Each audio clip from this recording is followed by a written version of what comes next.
পদ্মা ব্রিজের রেল সংযোগ সেতুর পিলারের নিচের মাটি কাটার কোনো নেতিবাচক প্রভাব নেই, বরং ইতিবাচক প্রভাব রয়েছে বলে জানিয়েছেন সড়ক পরিবহন রেলপথ মন্ত্রী শেখ রবিউল আলম।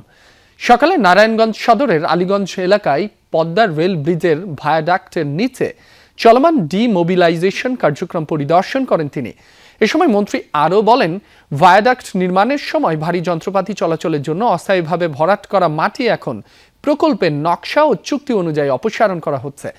এছাড়া মাটি অপসারণের ফলে রেল লাইন বা কাঠামোর কোনো ধরনের ঝুঁকি সৃষ্টি হবে না, বরং প্রকল্পের নিরাপত্তা পরিবেশের স্বাভাবিক অবস্থা ফিরিয়ে আনা এবং ভবিষ্যৎ পরিকল্পনার স্বার্থেই এই কাজ করা হচ্ছে বলেও জানান তিনি।